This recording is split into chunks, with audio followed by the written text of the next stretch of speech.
横岡さん、今までの音で大丈夫ですか？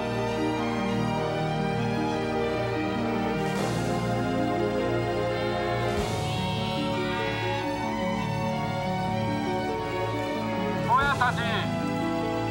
どうもありがとう。あと声だけ取らしてね。もう黒澤さんというと、作品もですけど、それから行動も、それから体格も日本人離れしてらっしゃるといつも思うんですけどなんかこうご家系に日本人離れしたところがあったんですか？いやね、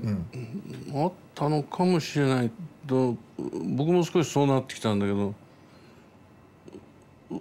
みんな目が青くなるんですよね。こう80過ぎると目が。でおばさん、親父もそうだったけど、おばさんたちもね、どうしてこんな目してんのかなと思ってたんだけどね、なんか多いんですよ、東北のそっちに。ロシア系なんじゃない、なんか入ってんじゃないかと思うんですよ。そういう顔の人が随分いるんでね、子供の時から不思議だなと思ってたんですけどね、分かりませんよ、どうなってやっぱりお子様の時から圧倒的に背が高かったんですか？いや、そうじゃないんですよ、それが。小学校の時なんかそれほどじゃなかったですね。中学3年になってね、水泳をやってたのよ。そしたらね、急に伸びてね、急にひょろひょろっと伸びたんですけどね、でもひょろひょろだったですよね。ほんで外国行くとね、よくみんなにもっと食べろって、食べないからそんな痩せてるんだってね、随分言われたんですよ。最近ですね、40になってから割と幅が出てきましたけどね。そうですね、若い時のお写真を見るとね、ひょろひょろでしょ。あの洋服なんてね、もうこのぐらいですよ、上着。そのぐらい痩せてましたね。で食べてたんですけどね。子供の時はどんなお子さんだったんですか？すごい泣き虫だったですね。もう泣き虫で有名だったですよ。じゃあスポーツなんかあんまり得意じゃなくて。そう、でも親父がね、そういうのをなんとか直そうと思ってね、で真っ白な顔しててね、で日に焼けると小遣いくれるのよ。で水泳をとにかくやれって言われてね、兄貴はずっとうまかったんだけど、兄貴に連れてかれて随分水泳をやらされましたね。それから剣道、随分親父は気にしてたみたいですよ。弱かったんでね。で名前を変えろって言うんですよ、自覚が悪いからって言ってね。で僕は嫌だって言ってね、この名前でとうとう変えなかったけどね、親父はこうしろって言ってね、弱かったからでしょうね、気にしてたらしくて。でも随分確かお兄様はあれ兵庫とするんですか？甲乙平定の兵とからなんか随分違いますね、お名前がね。そういえばね、違うんですけどね、兄貴と僕とはねすごく似てるんですよ。でね、徳川さんが言ってたけどね、須田貞明っていう説明者だったんだけどさ、弟さんかねって会った時に、そっくりだねって。でもね、そっくりだけどある意味じゃ全然違うって言うんですよ。で兄さんの方がネガだって、あんたはポシだって。そうですか。一緒に離れているとね、間違えられるんですよ、兄貴に。2人でいるとはっきり違うんですよ。不思議な兄弟だった。寸法も同じだしね。やっぱり背がお高かったんです。でもっとなんか彫りの深い顔しててね、なんか陰影のあるね、随分違いましたね。やっぱりお兄様が弁士をなさってたということがやはり映画にお入りになるきっかけとしては大きかったんですか？いや、そういうわけでもないですね。ただ兄貴がこれはぜひ見とけっていうと、随分あれ家系がね、親父が軍人だったんだけど珍しいんですよ、当時。軍人がね、映画なんか見るのは不良だったでしょ、時代。もう盛んに映画見ろって言われて、親父が引率してね、見せられましたけどね。だから小さい時から見てますよ。最初にご覧になった映画の一番記憶はね、よくクオレクオレ、はい、それからジゴマらしいんですよ。ジゴマね。漠然と覚えてこういうんだっつったら誰かが「それはジゴマだ」なんて言ってましたけどね。その自分からですから、ね。大正の初めですよね。そうですそうです。もう今や黒沢さんの絵は世界中でもう誰しらのものになりましたけど、やっぱりその頃が絵も好きだったんですか？いや、絵描きになるつもりだったんですよ、僕は。で絵の勉強してたんですけどね、であるところまでやったらね、とてもなんか絵では言い切れないものがあるんですよね、絵だけじゃ。それとね、やっぱり才能がないと思ったね、絵に対して。それからね、まず食えない絵では。絵を描き始められたのはいくつぐらいからですか？中学の終わり頃からですね。で最初にすぐ二科展に通っちゃってね、でそれこいらからね、どうも俺はダメなんじゃねえかなと思い出したんですよ。すぐ絵ができちゃうのよね。ところがね、そのセザンヌの何でも梅原さんにしてもだけど、中川さんにしてもいつまでも描いてるでしょ、絵。っていうことはね、見えてるんですよ、あの人たちには。でそこまで到達しないから一生懸命描いてるんだけど、すぐできちゃうっていうんだ、これはいけねえんじゃねえかと。どこやっぱり画塾とかそういうところへ通われたんですか？いや、あんまり行ってないですね。美術学校も試験受けたけど入る気はさらになかったし、でじゃあ全く我流でほとんど。そうですね。でも今の、セザンヌという話が出ましたけども、やはり印象派。そう後期印象派が流行ってた時代ですからね、その影響が一番多いんじゃないでしょうかね。日本で言えばやっぱり白樺派なんかの影響がありました。もう好きだったですけどね。で不思議な話でね、これ絵描きの時は絵描いてね、パリで個展開くなんていうのはさ、夢だったわけよ。そしたら絵描きじゃなくてね、パリで堂々とコンテを描いてたらね、そういうことになって、で梅原さんに絵本見てもらったんだけど、要するにね、うまい絵描こうと思ってないわけ今。今はね、自由にそれがいいんじゃないのかしらね、面白いのは。うまい絵描こうとはさらに思わないですよ。ただイメージをスタッフに伝えたいしね、自分が描くことによって具体的に全てが具体的に見えなきゃ演出できないわけですよ。だからその勉強にもなるから描いてるだけでね、だからちっともうまい絵描く気はさらんないんですよ。ただこうなったらどうかな、こうなったらどうかなといろいろ考えてね、ただ自由に描いて、材料も行き当たりばったりのもんで勝手に描いてるわけですよ。でもやっぱり早いんですね、お描きになる時。早いですよ。だからロケーションなんか行って帰ってくるでしょ。で僕はもうお風呂嫌いな方ですからね、シャワー浴びてさっとやめちゃう。そうするとメインスタッフがちゃんと風呂をして食堂に来るまで1時間か1時間半かかりますよね。そんな時机に向かってなんとなくチャカチャカっと書いて、明日こんな具合ってなことです。だから早いですね。なるほどね。でもそれをやっぱりそのまま作らなきゃなんないスタッフは大変ですね。早くチャカチャカっと書かれたのを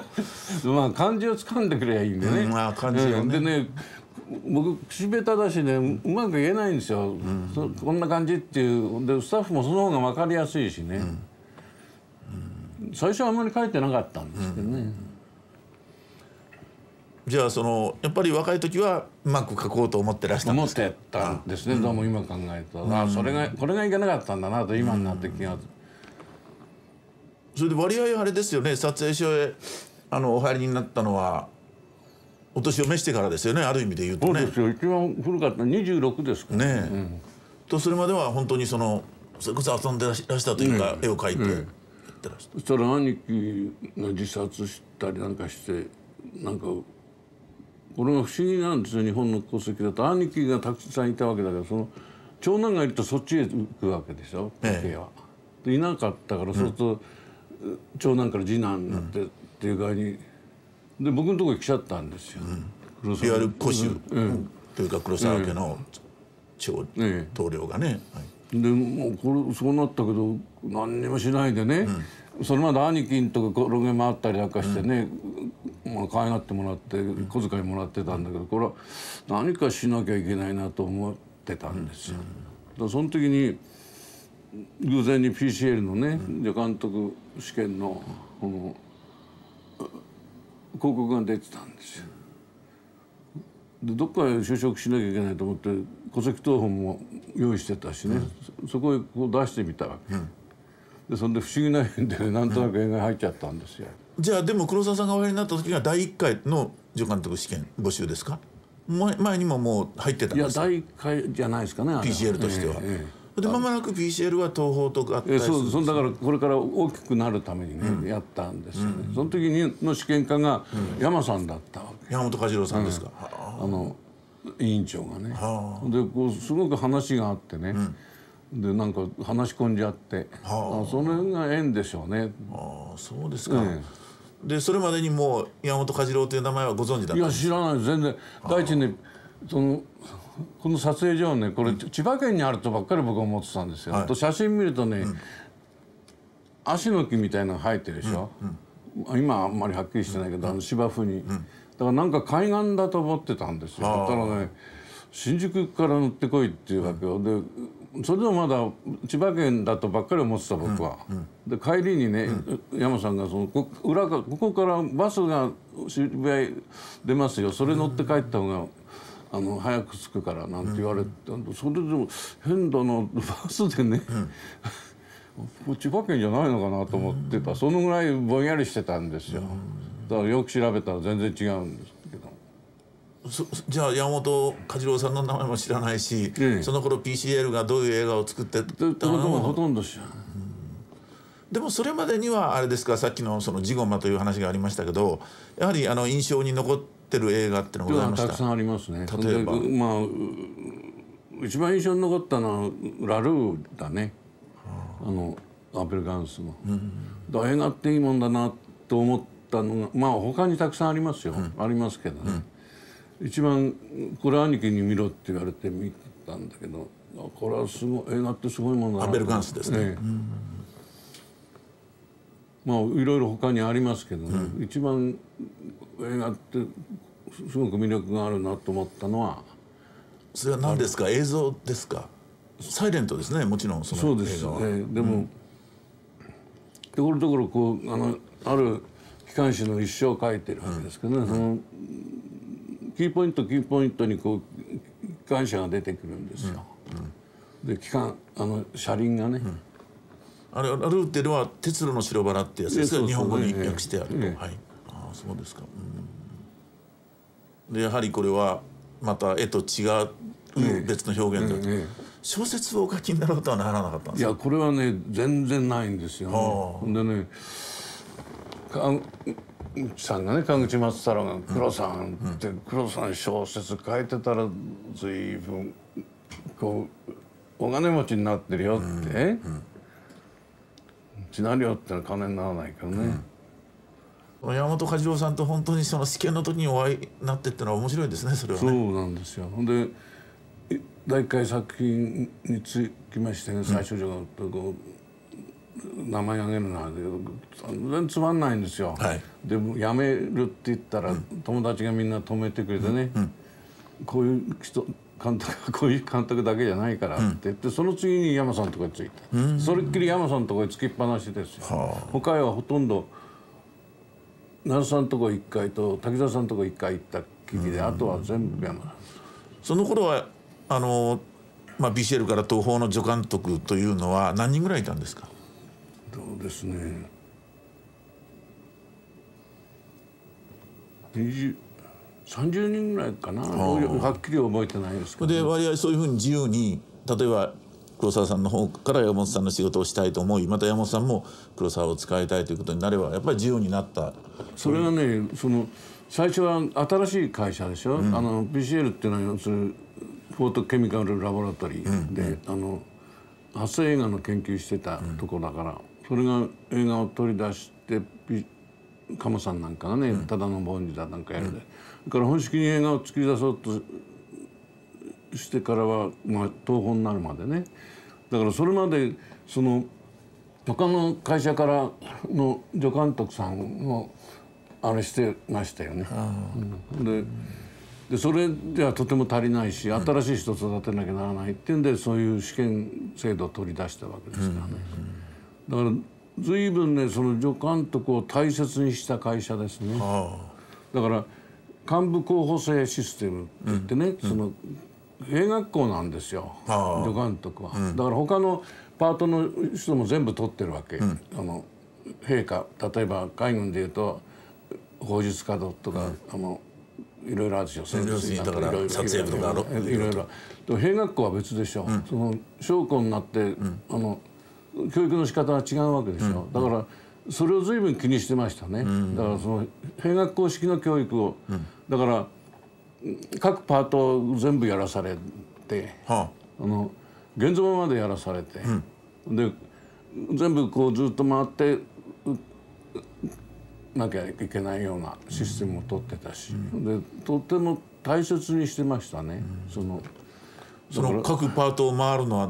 半年ぐらいは回ったんですか？少しずつね。僕もじゃあキャメラも担いだりなかった？キャメラはねあんまりやらなかったけど、例えば大道具だとかね、小道具だとか衣装だとか、でこうトンカチぶら下げてましたよ、一時は。でそれから現像は生かされたり。でも撮影所に入った時にはもうとにかく今は助監督で入るけど、やがて監督するんだと思ってらっしゃる。もちろんそうですね。でみんなそう思ってたし、ただそこでね随分いろんな古くから来た古いいわゆる助監督さんをここでやってた人たちが上にいるわけですよ。みんなチーフで、その人たちとね、若いさっちゃんが先頭を切ってたな、その先輩として新しかった、で意見が違うわけね。で一時ね面白いのはね、こういうことを会社が言ったんですよ。アメリカみんな見に行ってね、その向こうの助監督のチーフの助監督っていうのは大変でしょ、向こうは。でセットを見てもね、監督が気が付かないからチーフはすぐ分かるんですよ。さっそうとやってるから。でそれ見てきてね、会社の重役たちがその感激してね、あれなきゃいけないと。でからその職業助監督でしょ、みんな。向こうの場合はね。で職業助監督になる気のあるやつはいるかと。でもし職業助監督に徹しようとするのがいたら、その給料も上げるし、で会社はその募集したわけよ。で僕たちはね、給料上げてくれるならみんな名乗り上げようやと。なんとか監督が言ったってね、監督が助監督から取るよがしょうがないんだからね。なるほど。金もらった方が得じゃないかって。そしたらね、その古い人たちは嫌なんて言うんですよ。順番になりたいわけ。でその2つになってね、随分揉めましたよ。で結局その古い旧派かな、古いからいる助監督さんたちが結局出てっちゃったですね。なんとなく居心地が悪くなって出ちゃった。こっちの方が四神党みたいなもんで、なんか連合政権みたいなもんだけど、なんかねみんな出てっちゃって、でまた見込みもないんですよ。その会社としても魅力ないんだね、その人たちに。でさっちゃんがまず最初にトップ切って監督になりましたよ。その次翔ちゃんでしょ。それ以外にその間みんななんか具合悪いかなんか出てっちゃっていなくなっちゃったですけどね。そういう歴史がありますよ。でね、面白いことはね、その東宝の今門入っていくと、向こうのステージのところに大きな看板がね立っててね、チーフ助監督の命令は社長命令に等しいって書いてある、そういう看板が出てたんですよ。だから他のスタッフがねこうむくれてね、これをみんな征服するの大変だったけどね、そのぐらいね随分助監督を大切にしましたね。そういう意味じゃ一つはリベラルであると同時にそういうふうに助監督を大切にしたんですね。とてもその代わりもう何もかもやらされてましたよね。だから黒澤さんは比較的早くチーフ助監督になられたんですか？もう何年ぐらいでえっと撮影所入ってから。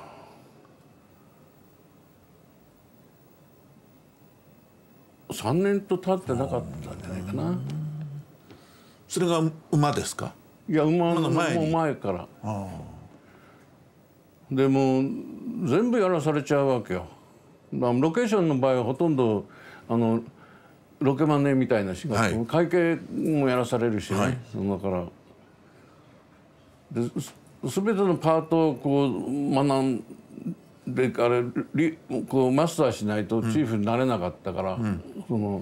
何でもよく知ってるわけよ、ね、予算からスケジュールから、で現場でのそういう、それから例えば衣装部のことにしてもらうんで、だから悪いなってみんな言ってましたよ。全部よく知ってるから、その内情をその各パートのそういう勉強のさせられ方しましたね。でも出山さんはまず本が書けなきゃ監督なんかなれない、で編集ができなきゃいけないって、そして本も書かされたし、編集は全部すぐやらされましたよね、ずっと。でねこれがねでこれ書かない方山さんがね持っていくまあ浪花節映画みたいなものでもでそれからねそういうものを書くでしょ。そうするとねいい金になるんですよ。だいぶチーフの沼の頃なんかはもう大英の本なんかもう書いてましたね。でちょうど菊池さんが大英の時ですよ、菊池寛が。はい、でこの人いいから取りなさいなんて言われてね、向こうの重役困ってこの人東宝の人なんですって言ってね。なるほどね。これがねいい金になるんですよ、当時としてはね。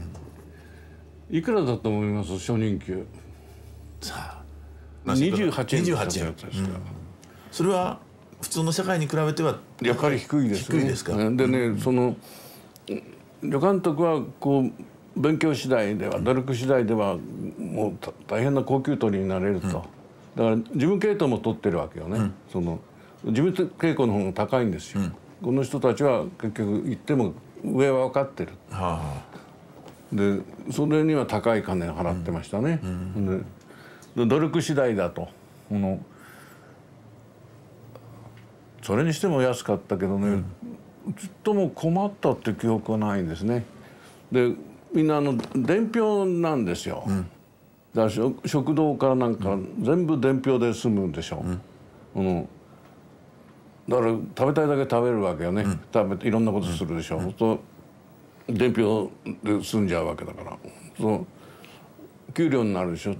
何にも入ってないんですよ給料に、その伝票だけしか。そうすると全部差し引かれて所長のとこ行ってね、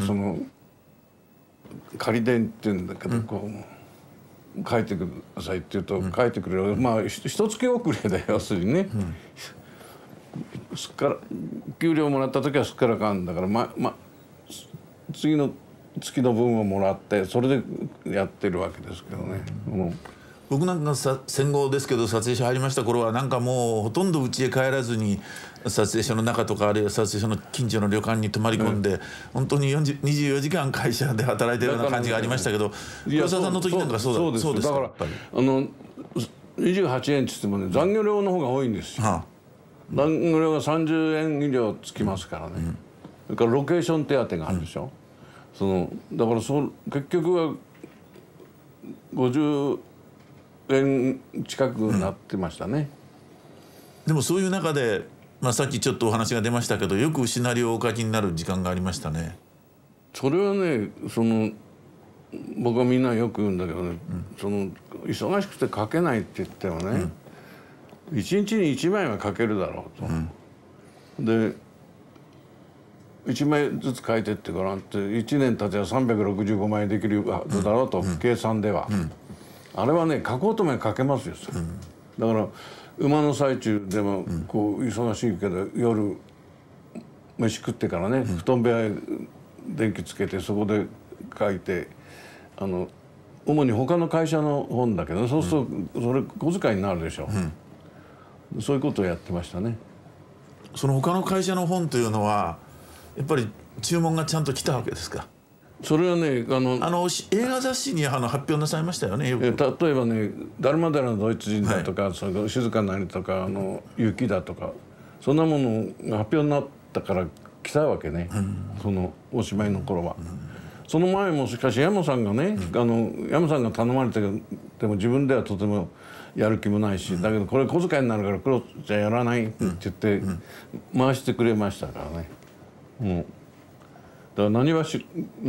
映画もありますよ、広沢虎蔵の。それは知りませんね。僕はつい最近ねあるドイツ人のプロデューサーに頼まれましてね「ダルマデラのドイツ人をね映画にならないか」って言うんですよね。で僕読まされましてね、あれとても素敵な本だと思いましたけど、でもあれは時代だからね、日独三独同盟だったから時代。でも別に軍国主義を賛美してるわけではないし、賛美してんだけどねやっぱりどうも今更っていうところありますね。そうでしょうけどもね、でも非常にあれはね不思議なもんでね、その時に出来損なった本っていうのは後で考えて絶対にならないですね。なんかね、時代がちょっとずれたりなんかしてるんですよ。全部そうどうにもならないいい条件だった時にそれをやってるんで、例えば敵地横断300里だってね、書いた時は立川挺身隊の隊長がロシア大使だったんですよ、陸軍中将になって、でいくらでも協力するって言って、その時はそのハルピンなんかに白衛軍がたくさんいたわけ、コサックもいたし旗もあれば軍服があったんですよ。だからああいうこともできたんでね、立川中将ですね、僕は名前を覚えてますもんね。それがちょうどねロシア大使になってたんですよね。でいくらでもできるだけ協力するっていう話だったらいいチャンスだったんですよね。で僕育ててくれた森田ってプロデューサー、森田信義さんですか？亡くなる少し前に私は一生で一番大ミステイクを犯してるんです、なぜ敵州300両ね横断300両を黒さんにやらせなかったのか、第1回作品にね黒さんあれ持ってきたけどね、いきなりあんな大掛かりなものはやらせられないよって、それはそうだけどね、あれはもう一生の私の大ミステイクだって言ってましたけどね、その時しかできなかったでしょうね、おそらく。大体あれは第1回として発想されたものだったんですけど、第1回監督作品として。あれをやりたいって言ったわけですけどね。ということはやっぱり最初からかなりやはり自分は大きいものをやりたいという気持ちがあったんですか？当時ね昔助監督の時書いてるノートを見たらね、日本映画は動的訓練が必要であるって書いたんで、動的って動く、なんかそれまでなんか収まって傾向のものばっかりだったじゃん、日本映画ってのは。なんかそういうね、もう活劇的なね、そういう方をもっと研究しなきゃいけないっていうことだと思うんですけどね。だからあえてああいうものを書いたんですよ。だから全体の傾向としてね、松竹映画もそうだし、なんかこう例えば始まりもね、こう上置きがこう遡ってきてどっかへ入ってっていうような、だから表門から「こんにちは」って言ってような写真が多いでしょ。いきなりなんかすごいとこから始まっちゃうっていうような出だしの本っていうのはなかったですよね。そういうのをね、だからいきなり「何この野郎」っていうようなとこから始まるあったか、その渦中からね、動的なというかダイナミックというか、あるいは渦中から始まるとなんかそういうことをやってみようかなと思ってたんですけどね。そういうことには何かヒントがあったんですか？いや、それは外国の映画とね日本の映画と比べてみると、日本の映画はあんまりにもおとなしくて、性的なスタティックな始まり方をします。始まり方だし、そういう傾向だったですよ全体に。でそういう人がいなかったでしょ。山中さんなんかは違いますけどね。だからやっぱりそれは東宝の映画の助監督をしながら、やっぱりそういう不満というか、こういうんじゃないものを作りたいっていうお気持ちがあったんですね。そういうのが自然に溜まってたんでしょうね。しかし不思議ですね。戦後のある時期以後の東宝はですね、僕なんか松竹大船割合さっきのお話があったように予算とかですね、ロケマネみたいな仕事から現場のお金から何から何までやらされたんですけど、その頃東宝の若い助監督、例えば音痴君あたりと会うとね、もっとなんか職業化してね、ある部分しかやらないような感じがありましたけど、黒沢さんが助監督やられた頃は本当に何もかも結局やらされたんですね。だからそれじゃなきゃいけないって僕言ってるんですよ。なんか変に専門職かなんか知らないけどね、でそうじゃダメなんだと。今あれ戦後システムがちょっと変わったんですかね。変わったんです、あそこいらから。それまではプロデューサーの指揮下で全部置くみたいな。だからそこいらから要するになんていうの、こう幹部候補生であるっていう会社の考え方はね、そうじゃなくなってきたんで、もっと商売的にね、なっちゃったから。それはやっぱり大きな問題だったでしょうね。大きな問題ですよ。それはだからこれから例えば映画会社っていうのをやっていくとしたら、助監督っていうのはやっぱりそういうつもりで育てなきゃ。そうですね、僕なんかも自分がやっぱり幹部候補生として育てられたと思いますので、非常にそういう感じがしますね。で今黒沢組でもおよそおとなしいんだよね。でこう自分の意見述べない。でただ事務的にやってそれじゃダメだって言うんだけどね、なんか遠慮ってそういう傾向なんですよね、今全体に。だからもっと僕たちは勝手なこと言ってましたよ、監督に。もう「千ちゃんなんてひどいんだ山さん」っつって「あなたはねシナリオライターでは一流ですよ、しかし監督としてはね二流なんだから」なんて言ってねひでえこと言うなと思って。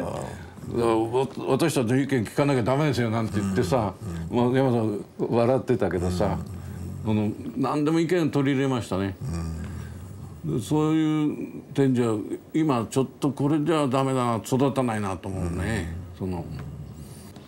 で黒沢さんがもうだから監督になられるっていうのはもうあの人は監督になるだろうってもう撮影者の世論だったわけですか。そうでしたね。でも黒沢さんもじゃあ俺は第1回はこれでやりたいって、さっきの敵地横断300里にもお話がありましたけど、なんかそういう感じで菅三四郎を提案されたんですか。内務省の検閲官ね、そうか、3本ぐらい潰されていますよ。もっとかな。そうか、その検閲官にまずシナリオをOK させるのが先だったわけですね、監督になる、つまり第1回監督をなさるにあたって、その潰されたシナリオとしては例えばどんなものがあったわけですか。森の千一夜っていうのとか、サンパギターの花とかいろいろありますよ。それ全部潰されて、それオリジナルですか、全部。でもう恨み骨髄ってしてたね。もうとにかく検閲官っていうのはもうとにかくすごい存在だったね。虎の印を狩るでしょ。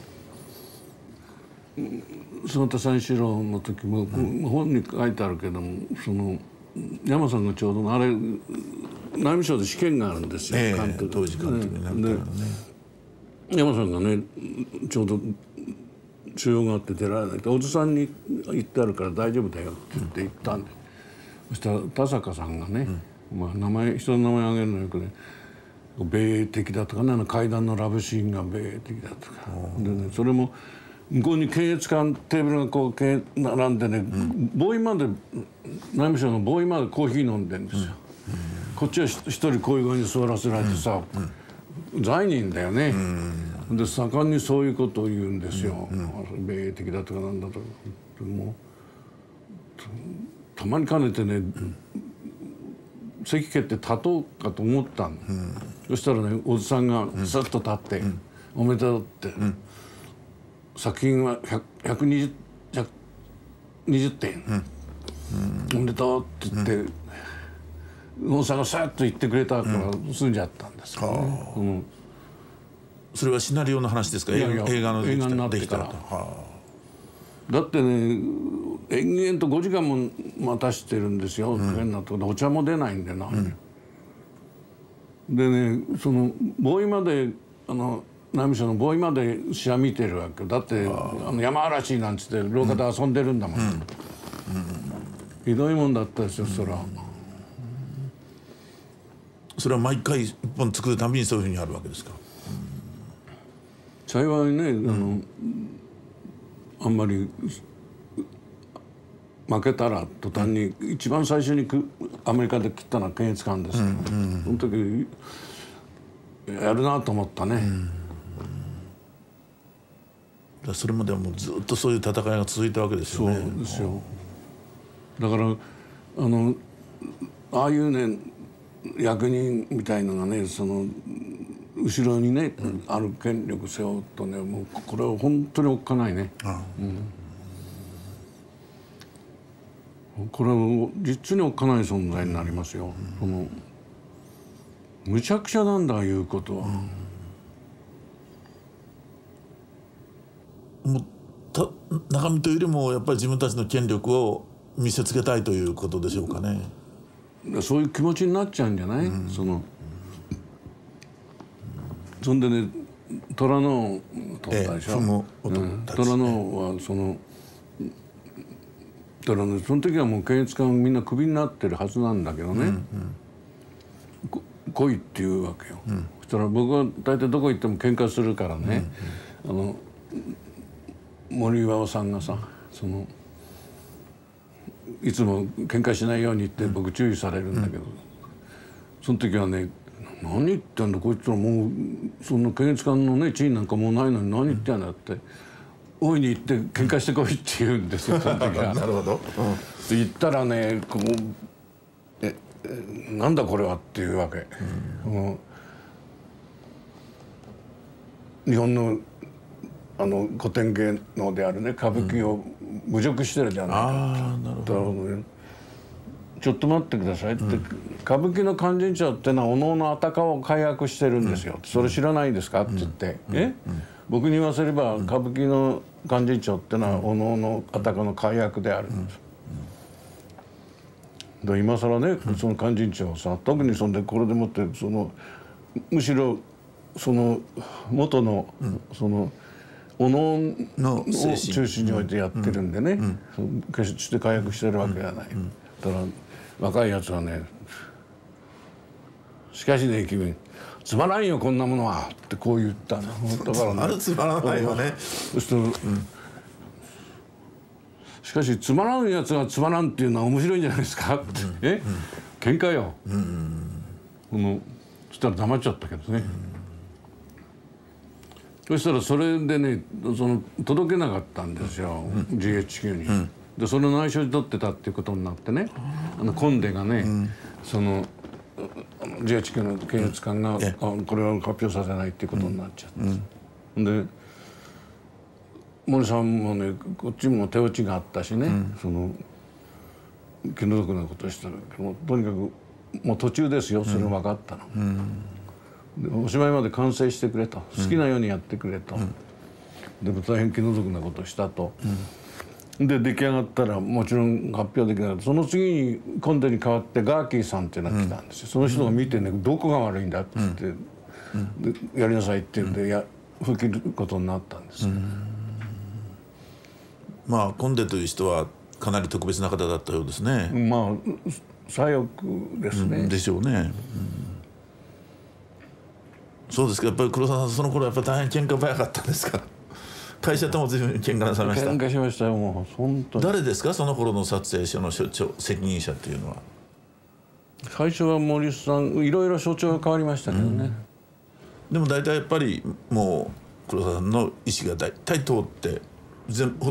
自分の企画でしょ。そうです、僕は将来そういう問題も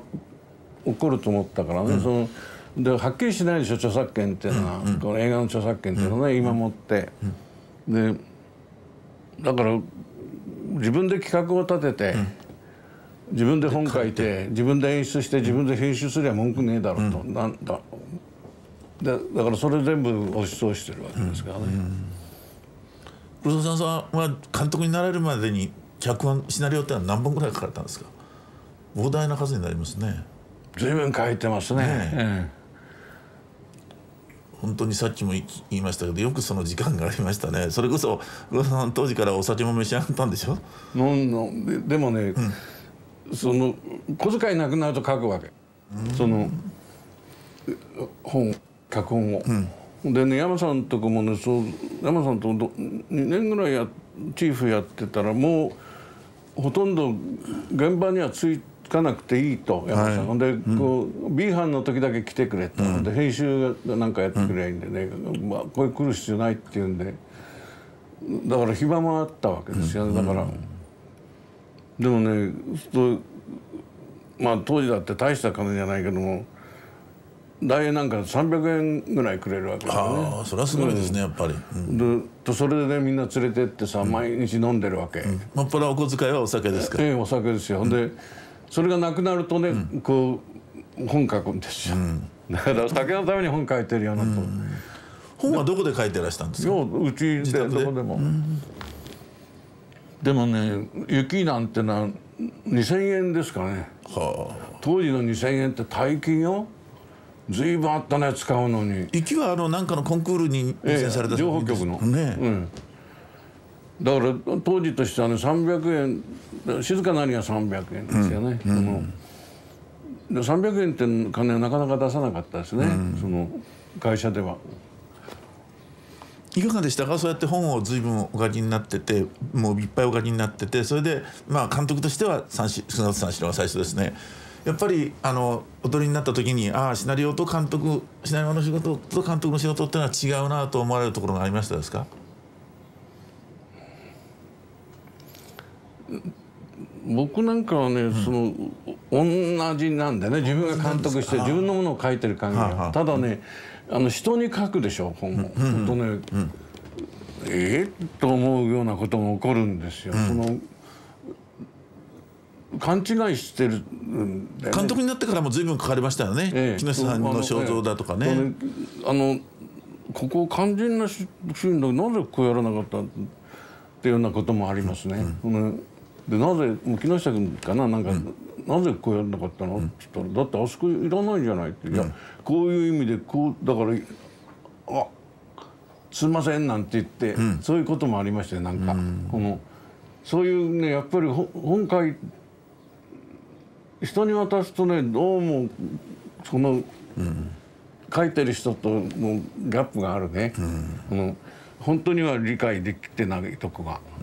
だからやっぱり自分でにタッチしてないとそういうことが起こるんじゃないですかね。ああいう感じ、取り違えというか本が読み取れないっていうのはあれなんで起こるんでしょうね。まあ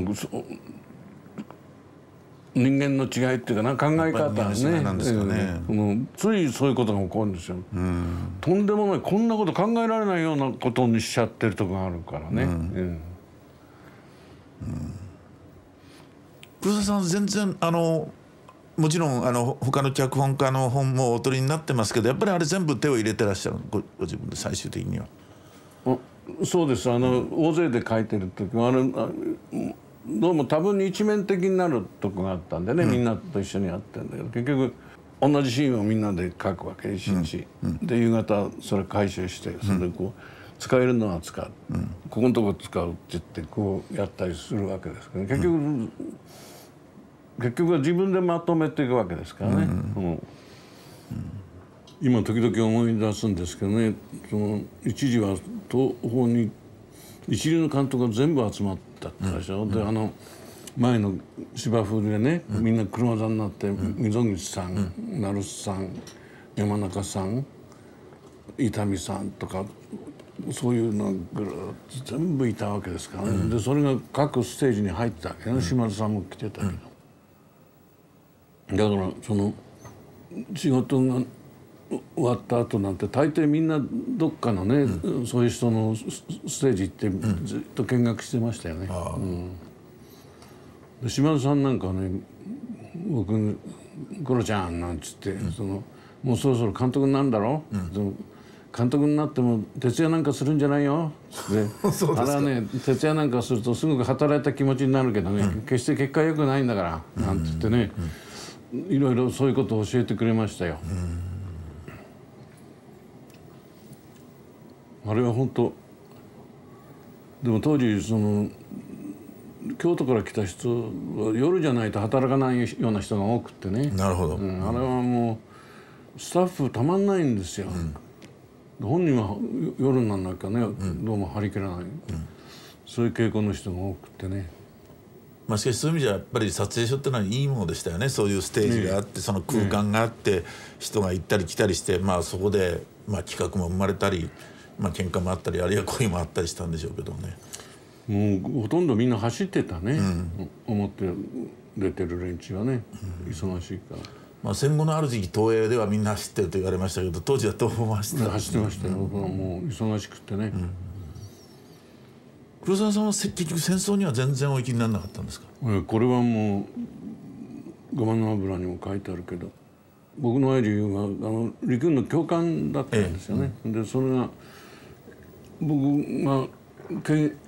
徴兵検査の検閲官の前に立ったら「黒沢勇さんのご子息ですか?」って言うから「はい」って言ったら「お父さん元気ですか?」って言って「はい」って言ったら「しかし君は体弱そうだね」っつってね、でこういう体操しろとかね、で何もそのお国のためって言っても兵隊になるだけがお国のためじゃないし、で僕の兄貴は騎兵でもって怪我してるんですよね。お兄さん気の毒なことしてだったら「いやあんたはその兵隊ではない方でお国のために尽くしてください」なんて言ってね、で最後のとこ行ったら「あなたは兵役関係ありません」って言うんですよ。でそういう具合にしてくれたわけね、その人が。だから全然何にも。で最後にね点呼もないんですよ。で最後にもう東京の空襲が終わってから終わって横浜のちょうど空襲の日にね点呼があったんですよ。で行ったらね全部バカと片輪みたいな人ばっかりなの。だそういう中に入れてくれたんだね。そうでしたか。なんか特別な人のね、もう本当に病心の人、なるほどね。だから助かっちゃったんですけどね。いやみんなはねでもからかってさ「お前寸法を背が高すぎるからね服がないか服がないから取らねえんだよ」なんて言ってたけどね、だから全然知らないんですよ。でもお行きになってたらもしかしたら別の映画があったかもしれませんね。いやだからね今にして思うとね、戦争映画っていうのは撮れないねやっぱりね。自信持って撮れないもん、だから本田なんかいるわけでしょ。なるほどね。だからなんかね俺が戦争映画撮るのおかしいみたいな感じがありますよね。事実わからないからね。でもまあ行かなくても平気で撮ってる人もいますけどね。終戦の時東京の空襲とかそういうのではお家が焼けたりはなさらなかったんですか？焼けたんですよ。で恵比寿にいましてね、だからもうそこが焼ける危険があるから、で少しこっちの方に疎開しろっていう会社に言われて、トラック出してくれてね、で堀川のうちが親父がいなくなって堀川のうちが開くはずだったんで、そこへとにかく慌てて移ったらすぐその翌日の晩かなんかに焼けちゃったんですけどね。こっちは大丈夫だったですかね、祖師ヶ谷だとか正常は。もう戦争はなんとなくもう負けると思ってらっしゃいました？思ってたし、これは本田君も言ったとにかく勝ったら大変なことになるっていうことですよ。ワカランチーの軍部があれしたら、それはだから一番何が一番あれだったら本田も言ってるけど、勝ったら大変なことになるっていう。もうあの連中がのさばったらね、それじゃあ終戦の日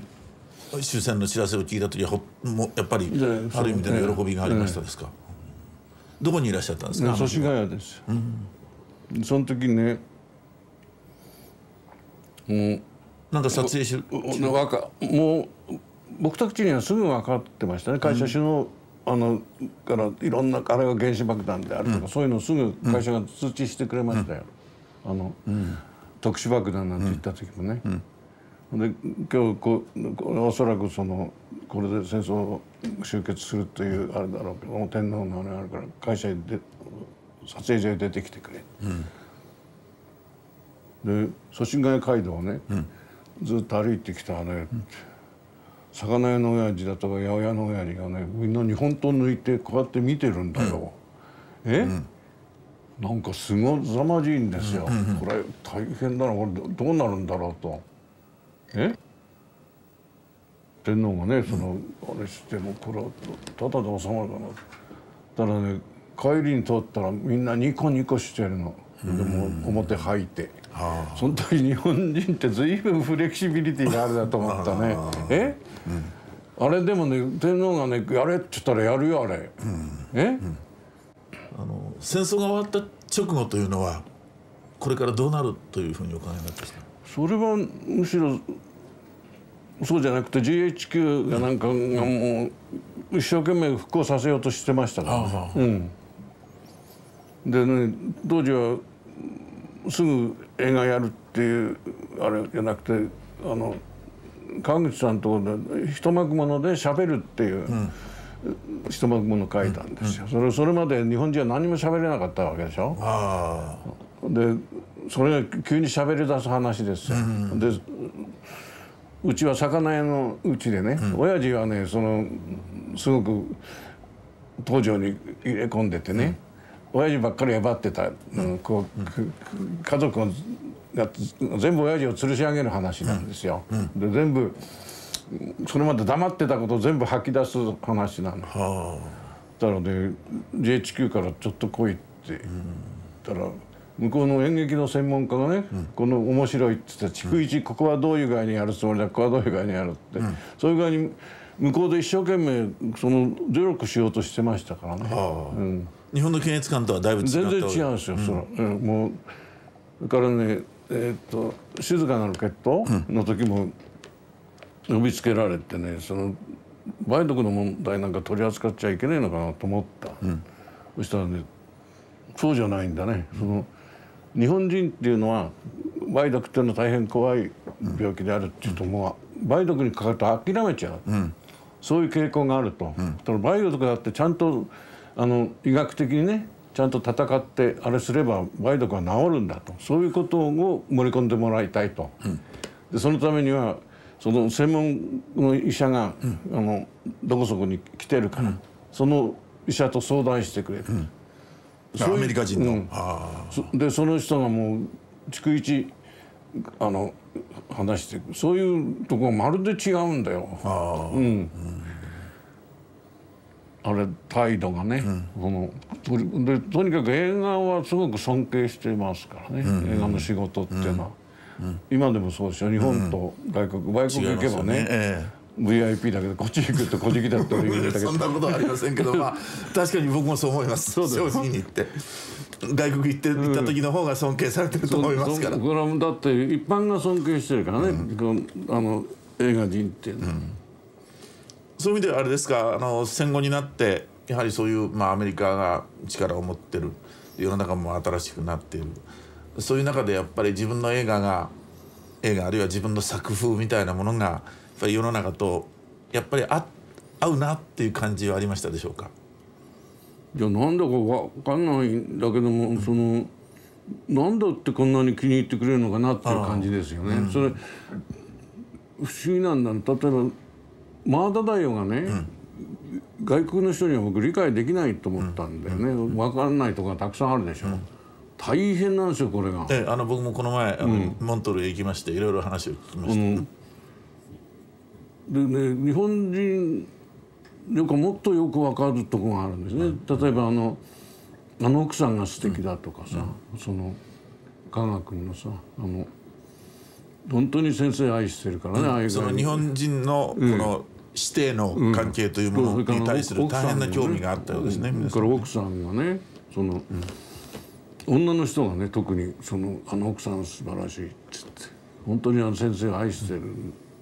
のが実によく分かるとかね、なんかねって僕はこれあんまり向こうの人に分かんないと思って言ってあるのかと思ったらそうじゃないんですよ。昨日はカーシュなんかが手紙が来てさ、これはあんたの作品の大傑作の一つだって言って、なんかねと思うようなとこがあるんですよね。何がね何受けらしかしてるのかね、僕はちょっと分かんないとか、ただこれが一番いいんじゃないですか。その向こうの人に受けようと思って作ってない、それはすぐ分かるんだよね、そういうこれは日本っていう国がこう大変珍しいからね、こういうことを書いたらみんな喜ぶんじゃないか、そういうのはとっても反発するようですね。そうじゃなくて本当に日本人として日本人の問題を一生懸命ただ言えばね、やっぱり同じ人間なんだから各国同じ問題抱えてるわけですからね、だからそれがやっぱり一番いいんじゃないですか。どうもねなんか少し加減するんだよね、でいろいろ聞かれることがあるんですよ。なんか外国で僕の作品が受けるけどなんか特別になんかいやそれをしてないからいいんでね、そんなこと考えたことないって言うんですけど、事実そうですね。それをまあ僕今日一番最初にね黒沢さんどっか日本人離れしてらっしゃるということを言ったんですけども、まさにそういうことはでももう昔からそうですよね。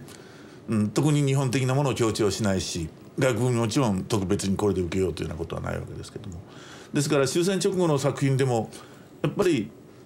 普通の日本映画とは随分違ったと思いますよね。僕なんか子供の時に拝見しててね、僕はね特に違ってるとは思ってないんだけどね、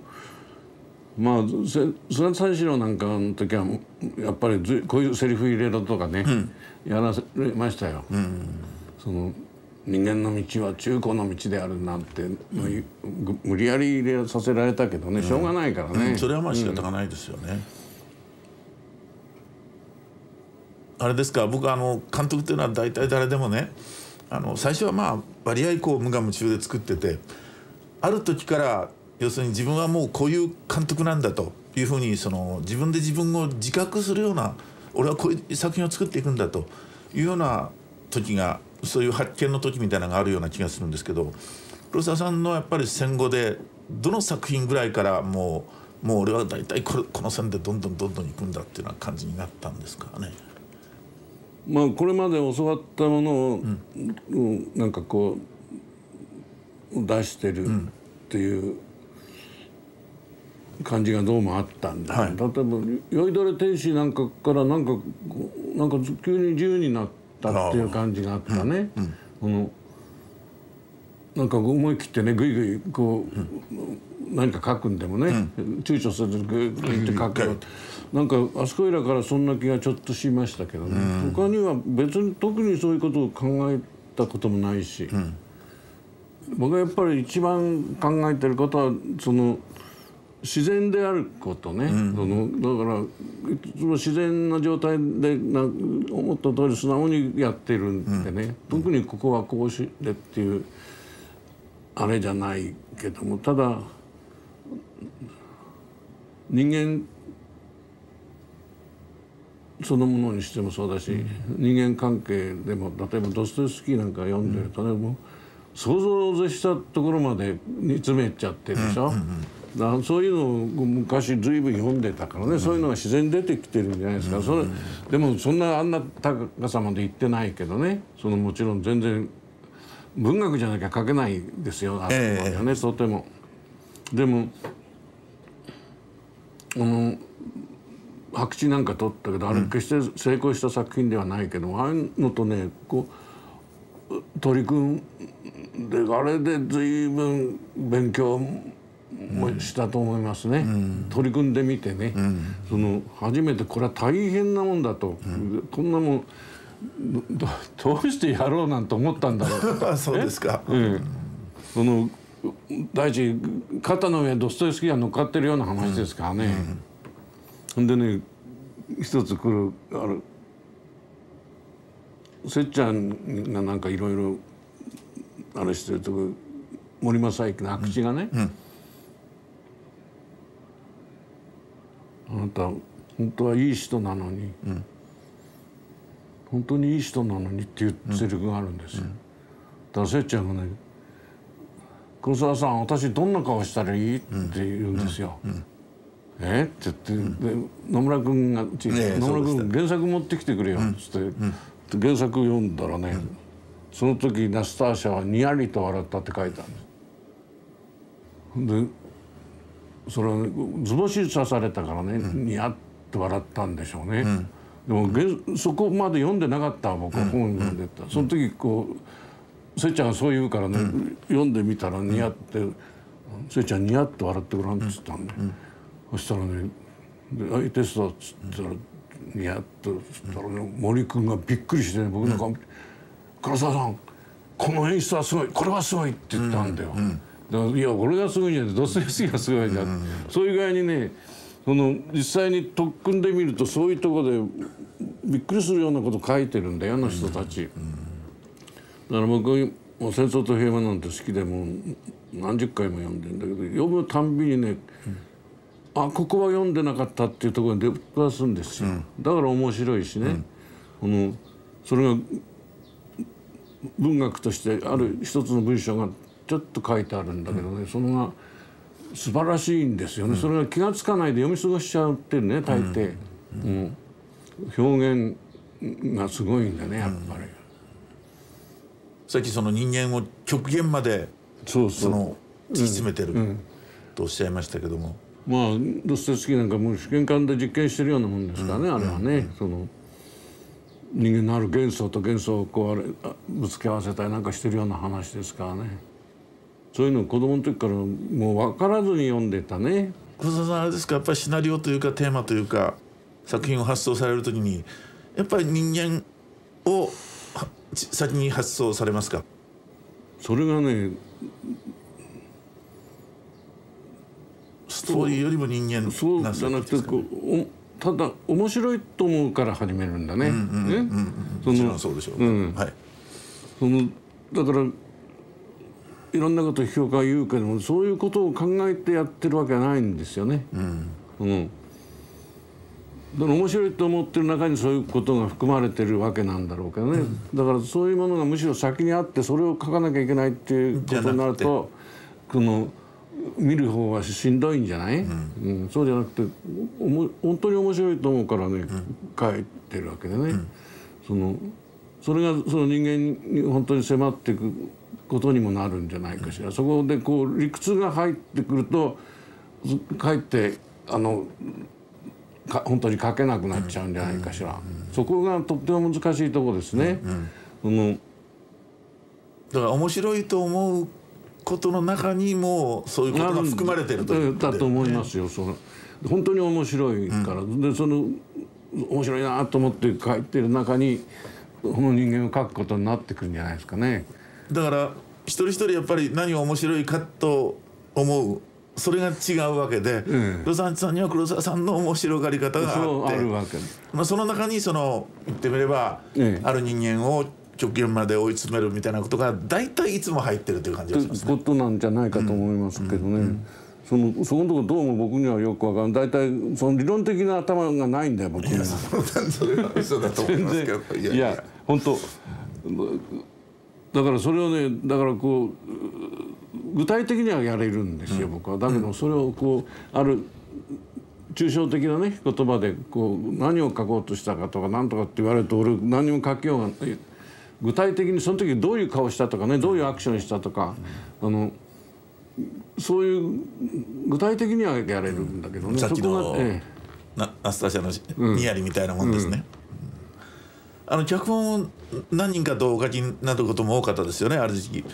ああいう時にはやはりあれですか、こう書いてこさしてこれはダメだ、もうちょっとうまく書けというふうになさるんですか？それはひどいんですよ。こうやってみんなに書いてるんですよ。夕方こう集めてね、5時には終わるわけです。ダメだと思ってここだけっていうような、みんな一生懸命同じシーン書くわけだけどね、それ取捨選択していくわけですけど、なんか谷口さんと一緒に書かれた時なんかもう目の前で破るんですって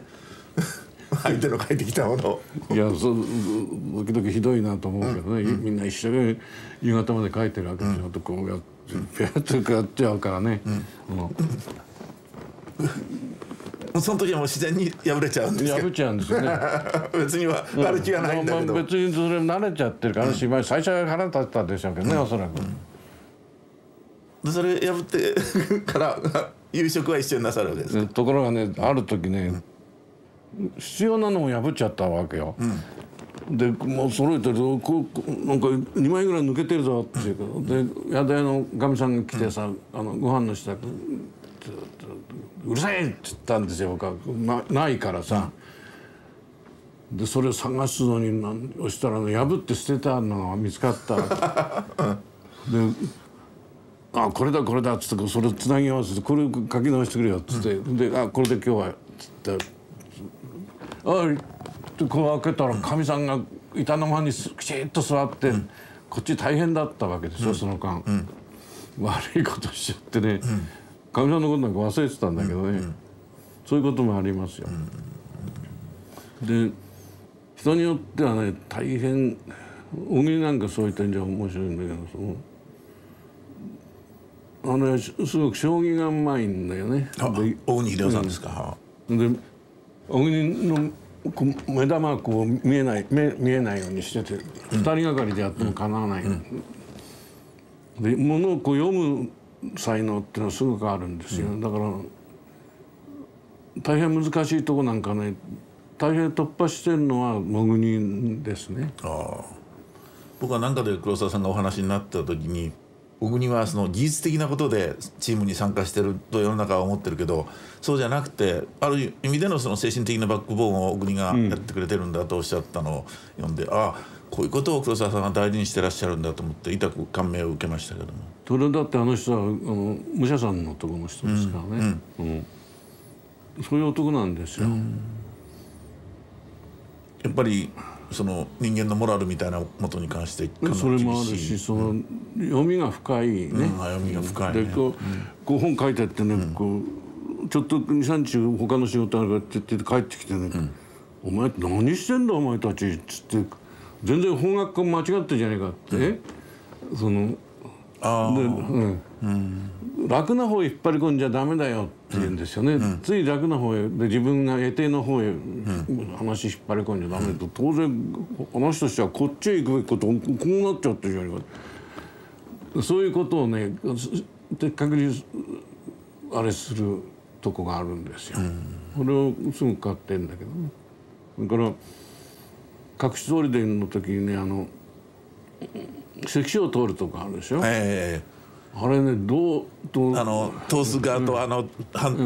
防ぐ側とで分かれてお書きになったというのを聞きました。であれはね1週間ぐらいみんな考えてここの川のいやそこはこうだから通れないでこれはそんなこと言ったら黒さん通れやしねえじゃねえか、いやそこを通るんだよっつったら小国は黙ってんのよで毎日こうやって最後にね取れるっていうわけ、それがそこなんですよ。わざとその自分が拾ったっていうでしょ、金を仕込んだ薪を、本当は隠すわねそれをこれ見つけたっていうと見て向こうびっくりしてさ、大騒ぎになるでしょ。それ返してくれって言うとさ「うるさい」って「外と出てけ」って言って追い出されるでしょ。あの手を考えたのは小国なんですよ。ああいうのはねなかなか考えつかないよ。そういうことをね小国はそういう難しいところでは考え出すんですよ。とんでもないことをちょっと考えつかないよねあの場合。隠してるものを見せちゃうわけだからね。全くの逆をいくわけですよね。でもそれは簡単に言えるけどなかなか思いつかない。終わってみればね簡単ですよね。逆手なんだけどねなかなか考えつかないもんですよ。人間って頭凝り固まっちゃうから。そういう意味では黒沢さんはやっぱりライターなりスタッフなりにかなり無理難題を出してこれをやれと。僕はねすごく仕事早いんですよ。みんな遅いと思ってるらしいけどね、その代わりね要するに準備期間はたっぷりとってもう徹底的に準備するでしょ、スタッフに対しては無理難題をやっぱりいろいろ出されたと思いますけど、誰に一番出されました？もう無理だ、みんな慣れてるから別に無理なんて思ってないみたいだけどね、さっきお話になったその準備には一番時間をかけるとおっしゃった。その準備で徹底的にどこのポイント準備しておけばね、そのセットでもたもたすることない。だから大抵ね、3時には上がりますよね、定時に始めて。で大体2キャメラだとか3キャメラでガーッと回しちゃうわけでしょ。だからマーダダヨのマーダ会、最初のマーダ会の時はその制作部と助監督は一月予定してた、ワンシーンでね、マダカイのね長いシーン、それを6日で撮っちゃった、みんなびっくりしたね。要するに最初からおしまいまでそのワンカットで回しちゃいますからね、例えばお市の薬屋さんがあるでしょ、あれこう長方形の部屋でしょ、とその部屋を、最初こっちから狙うとしますね。これが部屋だとすると、それを3キャメラで撮って最初からおしまいまでやるわけ、お市の薬屋さんでもう一遍っつって、今度はこうレンズとキャメラの位置を少し変えて、3度ずつやったんですよ、4箇所で3度ずつでしょ、だから12回分、いや3本だから9つあるわけ、1つだからここ、祝36、あ、そうですね、いろんなそれをこう膨大なもんですよ、それもうこれ編集が大変だなんて言ったら、それも朝始めて3時頃に終わっちゃったんですけどね、その面白くないものをどんどん捨ててっちゃうわけ、こうやって一本一本かけて、ここいらないってここいるっていう具合に、でそれをだんだんこういいとこだけ残しておいて、いいとこからいいとこへこうつないでいけばいいわけでしょ、でそういう点じゃねすごく早いんですよね。あれですか、例えばそうやってつまりキャメラが具体的に回るまでのリハーサルっていうのは長いんですか？まあでもね、それほど長くもないね。そのまでにいろいろ打ち合わせの段階だとある程度こんな具合にっていうことはやってますけど、大体キャメラをこことこことここに据えるということをやってらっしゃるわけですね。でなおかつセット入って、いやっていうかこういうことをやるんだって、こういう具合にみんなやってくれっていうことを重点的にや撮る方は向こうは関係ないんですよ、撮る方はね。でどこでどう撮ってるかっていうのは俳優さんには分かんないんですよ、僕のは。だからその意識しないから、自然にやるかしょうがないんだよね、だからフルショットのキャメラ3台キャメラがあるとすると、フルショットで撮ってるのが A キャメラが大抵撮ってるんだけど、それが撮ってて、真ん中の肝心なとこをこう少しパンしたりして撮ってるので、一つはクローズアップな、例えば先生なら先生、それが一番遠くにいるわけなんですよ、クローズアップ撮ってるやつが。だからやってる人はね、もうカメラの意識しようがないわけね、本当にやらなきゃしょうがないのよ、そのカメラに対してこういうことをしようなんてこと考えていられないし、だからああいうカメラの使い方で僕が一番良かったっていうのは、その俳優さんがそれを意識しなくなっちゃうとね、本当にやるよかもうしょうがないんですよ、どこからで何をどこで使われるかわからないからね。キャメラをたくさんお使いになるっていうのはもうすでに伝説になりましたけど、あれは確か7人の侍からお始めになったんですね。あれなぜっていうとね、あの雨の時ね、もうすごいぬかるみでしょ、ここで切ってもねつないだように動けないんですよ、そこからこうぶらせてやってくれって、だからもうしょうがないからね、もう全部3キャメラで撮っちゃおうっていうことになったら、結果がとても面白かったんでね、でそれからやりだしたんです。それから例えば室内劇でも思い切りそうしようということになった。そういう意味ではあれですか、さっきその人間を極限まで深く捉えるというお話がありましたけど、つまり手法の上ではやはりその俳優に不自然な動きをさせないっていうのはやはりリアリズムの思考と言ってもいいですか、つまり作り事じゃないということを大事に。というかもうなんていうのかな、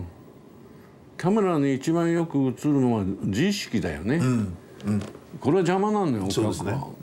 それを自意識なくなすのが一番監督が難しい仕事なんだけど、で俳優さんもでもそういうシステムでああいうやり方でやってるとね、自然にそれなくなっちゃうんですね。自意識なんか持ってられないんですよ。まあ一番長いのは夢の中のトンネルですけどね、あれ16分なんだけど、16分は入らないでしょ。で途中で回れ右っていうとこがあるでしょ。肺嚢にね電気がついてるんですよ。後ろトンネルの中から出てくる人の顔をねライトが取りようがないから、その肺嚢にライトがついてて後ろの人の顔を照らしてるわけですよ。それがこう回れ右って言うとライトが出ちゃうでしょ。でその前でもってどうせ切り替えなきゃならないんだから、そこで俺はストップって言うから照明部が飛び出してってそのライトを取れと、それからその間そのマガジン入れ替えろと、でまたスタートって言ったら始めろって言って、その間兵隊は動いちゃいけないって言って、微動だにしちゃいかんぞっつってやったんですよ。で16分、そうするところがね、最初それセットやなんかでずっと稽古をして最初20分かかったん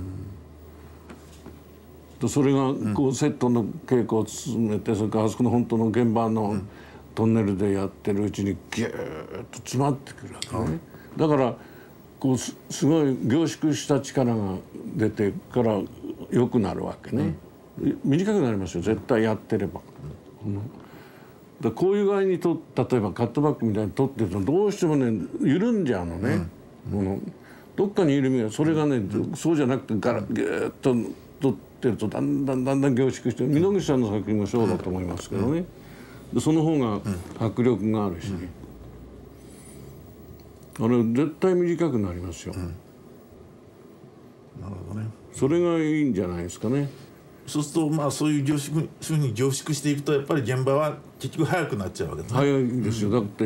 大体ワンカットですかね、ワンシーン大体ワンカットですからね。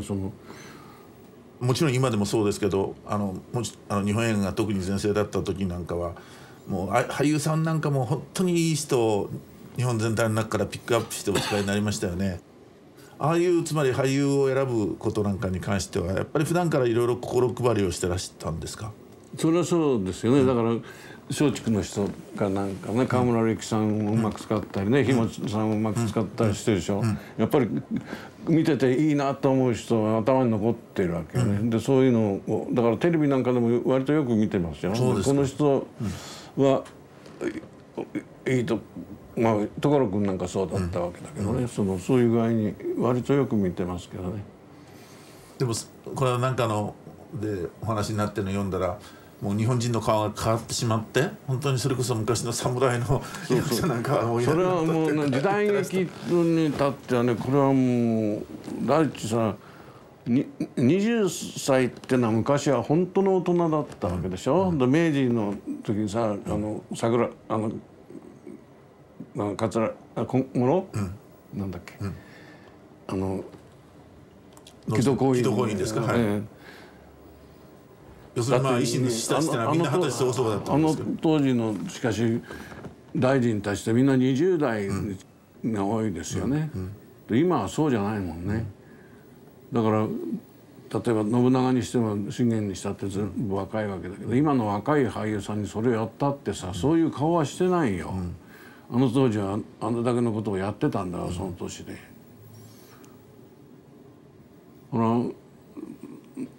義経の字が一つ残ってるけども、その字なんか見るとね、まだ20代でしょ。とってもその字とは思えないぐらいこう老成した字でしょ。だから今の例えば義経と同じだからってね、同い年の人を使うわけにいかないしね。少なくともそのための訓練をしなきゃならないでしょ。だから大体もう無理だね、昔の人を同じ年代でやるっていうことは。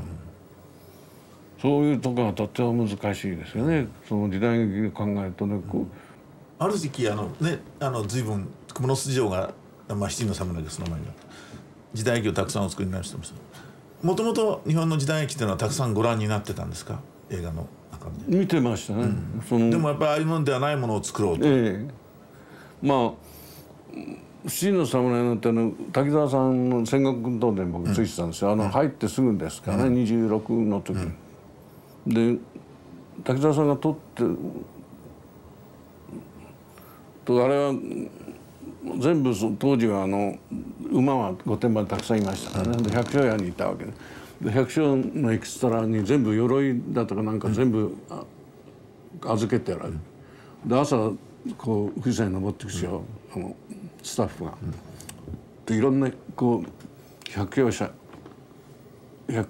からねその大道を開けてさ、馬引いて出てくるの鎧着たやつが。いい感じなんだよね。ほんでこう自動車走っていくとこうみんな集まってこう走って、で現場行くと杉林の中で焚き火してさ、こうやってまさに野節ですよね。そういうものをちっとも取ろうとしないわけ、滝沢さんは。決まりきった動きになってしまう、で様式になってしまう。北風があってみんな待たせられてる野節たちがね、馬を風の方に押し向けるんですよね。でこうみんなうなだれてこうでもこういう雲がこうあっていい感じなんですよね。まさに国を思えば遥かなりって歌が中出てくるけど、なんかそういう感じね、そういうのをちっとも捕まえようとしないんだな、いつかそういうものを捕まえてみたいなと思ってたんで、その時は一番最初だけどね、なんか常識的な時代劇は撮ってるんだけどね、いいものがあるのにね、なぜそれを撮らねえのかなと思ったんですね、その時。完全に時代劇というとどうしても様式というか型にはまっちゃったわけですよね。それも本当じゃないんだよね、本当にしようとしたら大変ですよね、あんなもんじゃないんで、時代劇っていうのは勝手に映画で作ったこう常識の世界から出ようとしないからつまらないんだよね、だから本当に当時は本当にどうだったんだと思ってやったらね、それは大変ですよね、だから七人の侍の百姓面からしたら全然違うわけですからね、大抵ここいらまで来てるのこんなでしょ。そのためにこのところが特別なものを使ってあるんですけどね。じゃあ時はカツラも全部新しく作らされて作ったんですよ。それ誰かがやっぱりスケッチを描いて。いやそれは山田って徳山の親父は亡くなったけど、あれが熱心で今度はそうするんだと。で前田戦争さんがね画家の前田戦争のちょんまげおかしいって言うんですよ、あんなにこんなとこまで変わるわけないって言ったんで、虎屋の羊羹みたいなのここについてるのはおかしいよってねでこうなんだって絵描いて、でこれ剃ってこうやって塗ってんだからこうなるだろってでそれを山田智親父が聞いててね、随分苦心したんですよね。だからそういうとこからなんかちゃんとやっていかないとね、その新しいあれは出ませんよね、新しい感じっていうのは。だから着るものから何からね全部、あれは前田清尊さんが見てて、お弟子さんがやったんだよ。ああそうですか、そういうやっぱり全部は一から新しいことをやることを積み重ねてこられたわけですよね。でもうね野節がね、国宝の兜着てたりね、清尊さんに怒られたけど「おいクロちゃんあれ国宝だぜ」ってでもねいいじゃないですかね、話は変わりますけど、黒沢さんは音楽にも大変ご注文が多いというか、自分ではっきりイメージがあって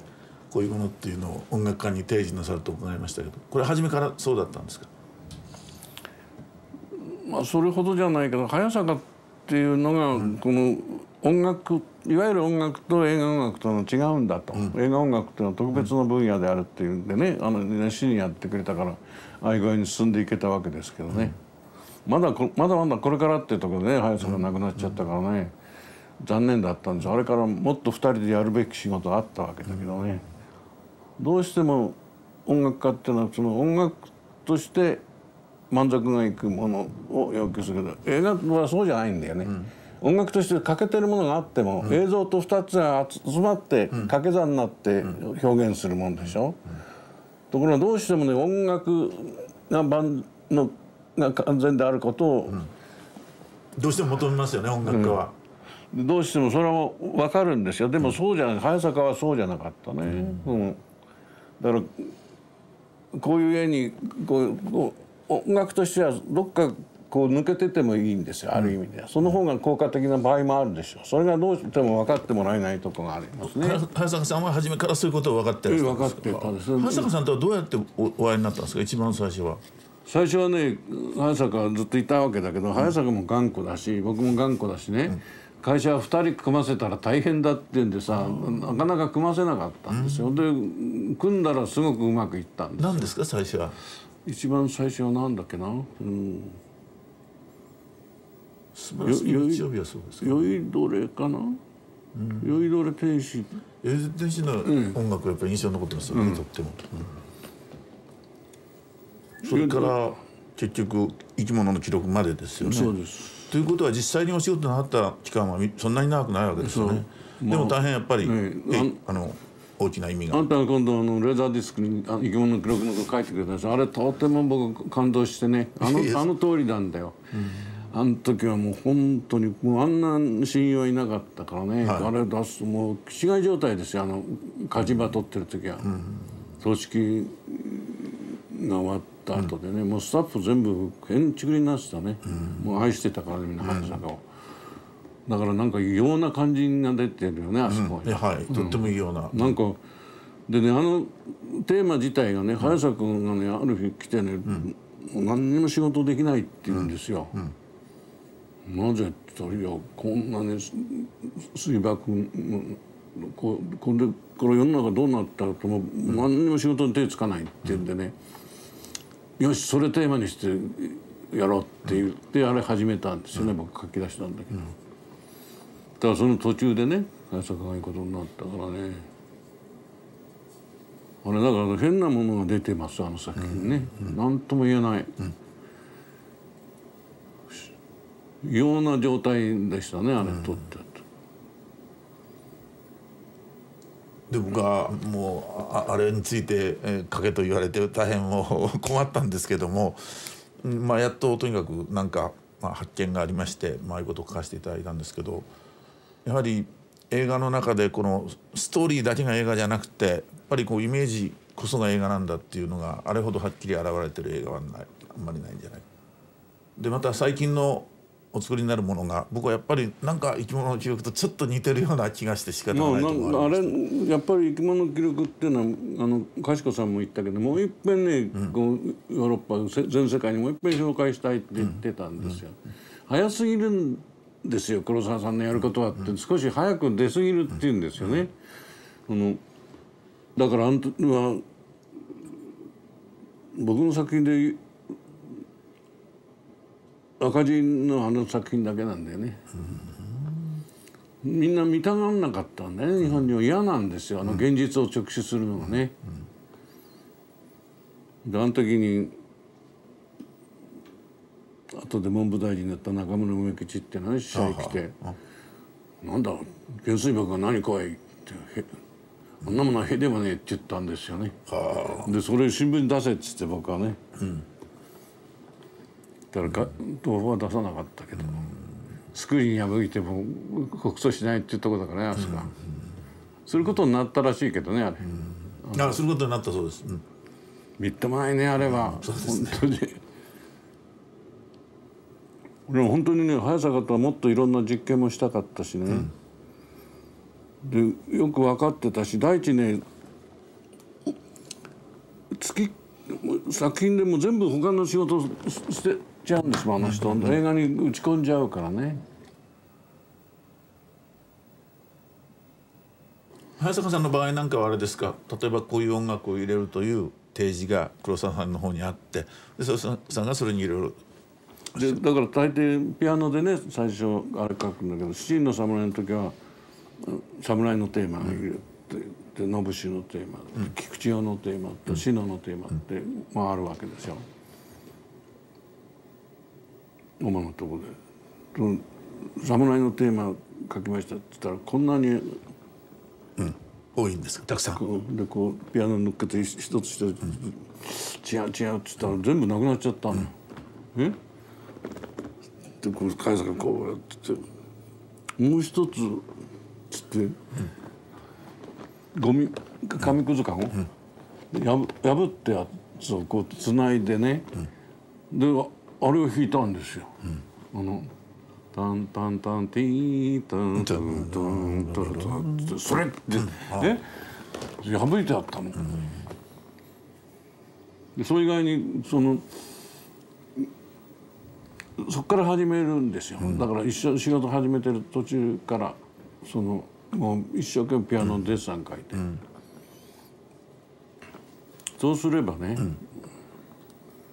大体納得いくところへ。ダビングの時はもう納得いきますけど、最近ではもう黒沢さんの方からここにはこの音楽みたいに例えばそれねやっぱりね8月のラプソデーの野原みたいに例えばスタッフからも出たんだけど世界のいろんな音楽があるでしょ、その中にここはこういう感じって言ってね、それをコンパクトディスクだなんだけど、録音したやつをこうラッシュではめて見せるんですよ。それが素晴らしいって言うんだよね。でその音楽に書いてもらうとこれは音楽が起こるでもそれに似たようなものを書くとそれ以上にはいきませんよね。いかないんだよね。で感動はないって、でそれは確かにそうなんだけど、書いてもらう必要があるところがあって書いてもらってとってもいいところがあるわけですけどね、あるものは例えばタルコフスキーみたいにね、この映画の音楽は誰々と、こうバッハならバッハって映画にの何々よりって書いてもね、それも一つの方法なんですよ。でそれ以外に昔の有名な曲を使うことについてね、イギリスの有名なジョン・ギレット、そういう使い方はどうだろうって言ったら、そういうそれはね問題があるって言うんですよね。ジョン・ギレットは、例えばあるところへね、マーラーがパンとしたら、マーラーだと思うではねそれはマイナスですっていうわけで、それは確かにそうなんだよね。だから今度マダダヤなんかでビバルディを使ってるけど、ビバルディってたくさん曲があるから特別な人じゃなきゃ曲知らないでしょ。でそういうものだったらね、そういうビバルディだって思ったりはしないでしょ。それともう一つ方法があるのはタルコフスキーみたいにね、最初に明示しちゃうんですよ。これをこの映画の音楽をこれを使うっていう、それも一つの方法だろうしね。でだから全部ある音楽家に書かせるっていうのは僕ある疑問があるんですよね。書いてもらわなきゃなんないものもありますよ、それはもちろんね。そういうことをしても少なくともいいと思うかね。しかしあれですね、その音楽にしても、それから取り上げられるその原作にしても、例えばシェイクスピアであったり、黒沢さんの場合はやっぱりいつも世界の本当に一番この高いものというか超一流のものというか、そういうものを相手に格闘しようというか、そういうのが終わりのようですけども。別にそんな気持ちは別にないんだけどね、特にそう決まってるわけではないんだけど、でも自然にそういうところが、からね不思議なんですよ。前坂なんかよくびっくりしたけどね、三船がこうなんか打ちのめされて歩いててカッコワルツがいいって言って、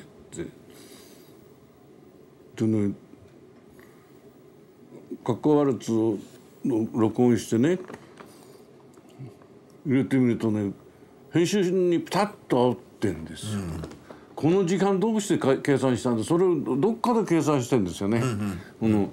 何やってもねピタッとくるんですよね。服部さんもなんかびっくりしてたな。どっかで時間の芸術でしょ、映画、そう思います。音楽も、だからねピタッとくるんですよ。だからラプソディの嘆きの聖母なんかでもね、なんかで聞いててこの映画のこれしかないなと思ってたんですよね。で事実使ってみたらピタッといくんですよね。であれは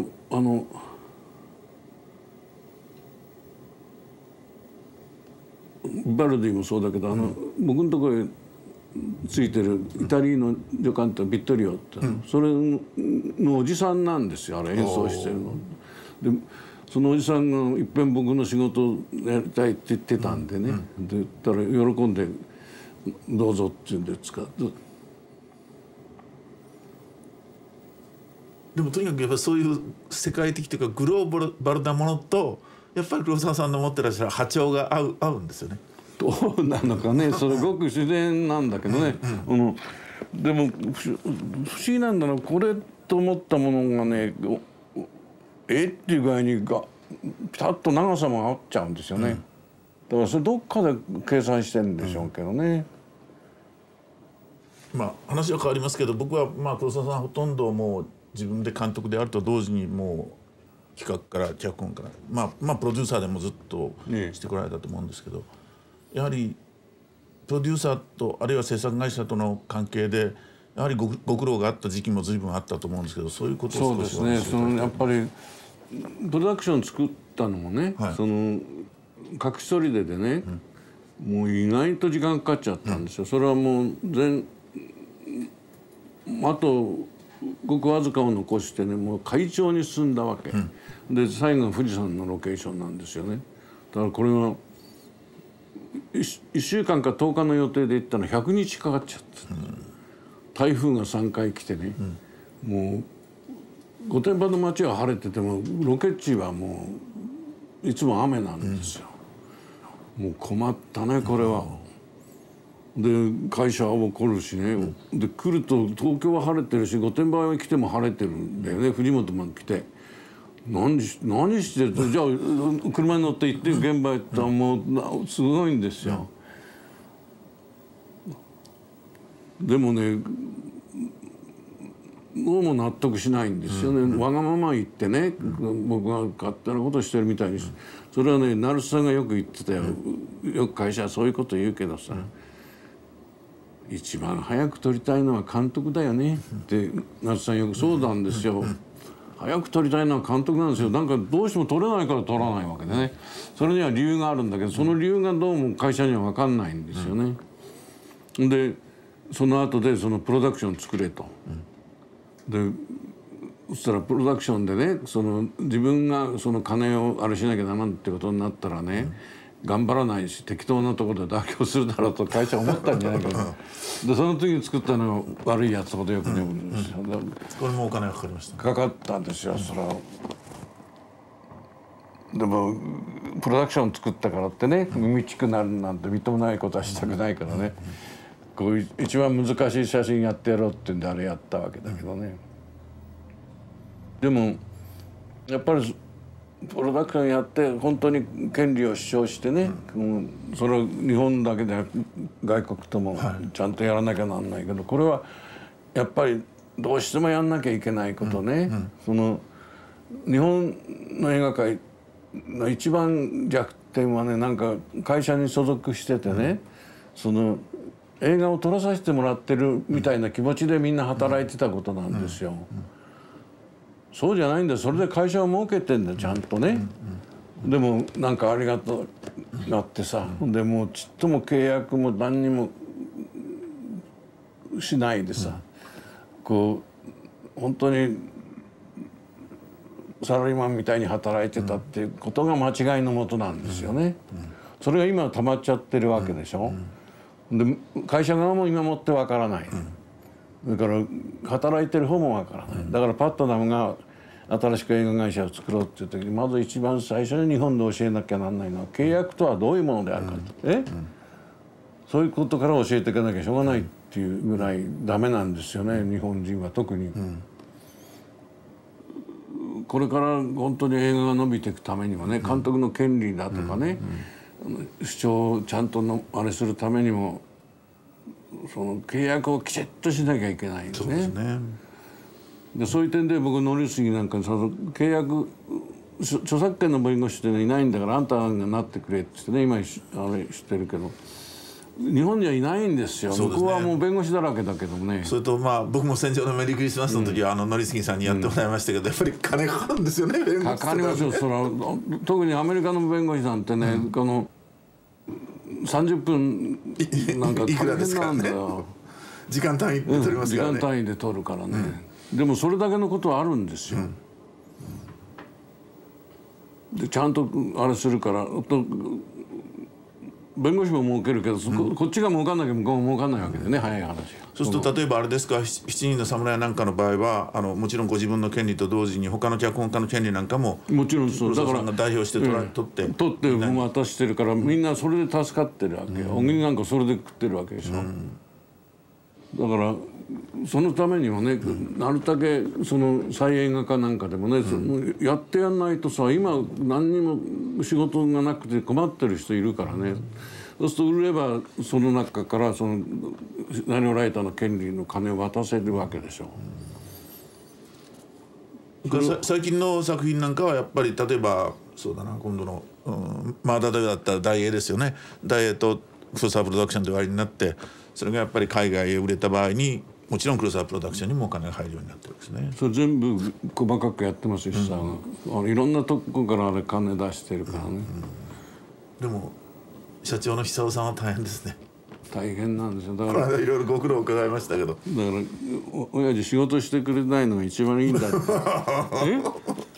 仕事になるとあれは大変なんだよって言って、いつも僕が言ってるでしょ、映画っていうのはその世界の広場みたいなもんでさ、スクリーンを見てね、いろんな国の人の生活を見てね、その国の人の気持ちになって一生懸命そこで一緒に泣いたりね、笑ったり怒ったり、で本当にお互いに理解していくんでね、こんなにしかし本当はその政治的にもね、大切なあれはないんですよ、手法は。だからまずね、その映画っていうものがね、本気に立ち直って昔の隆盛をあれするためにはね、政治だね、政治がもっと大切にしなきゃダメよね。フランスなんか大切にしてるけど、それでもダメなわけでしょ。比較的大切にしてますけどね、みんな各国、政治家は実に関心を持ってますよね、でみんなよく見てますよ、どうすればいいと思われますか、今本当に日本の映画の状況、あるいは映画人にですねおっしゃりたいことがあったらぜひお聞かせ願いたいんですが。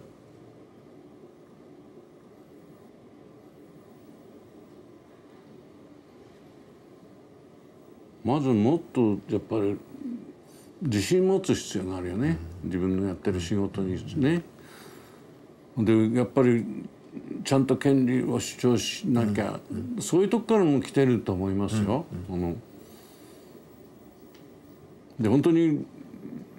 作りたいっていうものはやっぱり作るべきだと思うんですよね。でこれジョン・ギレットに言われたんですけどね、いっぺん話したかもしれないけど、ある時期日本はその大変な監督が独立して何十年代かいい作品がずらっと揃ったって、あんなことは世界でないんだけども、あれはなぜあんなことになったのかと、なぜああいうことが起こり得たのかっていう、それについてね、イギリスの国立劇場でそのお客の前で僕が質問するからそれについて話してくれって言うから「って質問したんですよ。そういう僕は何でもないと、その時は監督がやりたいっていうものを黙ってやらせてたんです、あの時は。プロ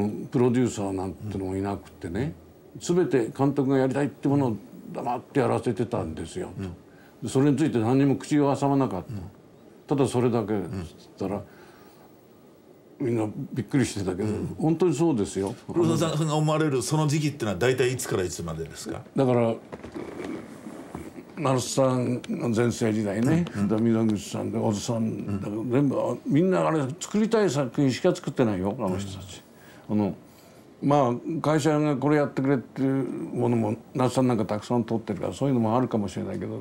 少数ですよね。大体やっぱり那須さんがこれをっていうものをやってるしでところが今はそうじゃないんですよ。大体まあ戦争中を除いて戦前の昭和12、13年頃からそれから戦後の30何年かぐらいまでですかね。そうですね、まあそういうところだね。その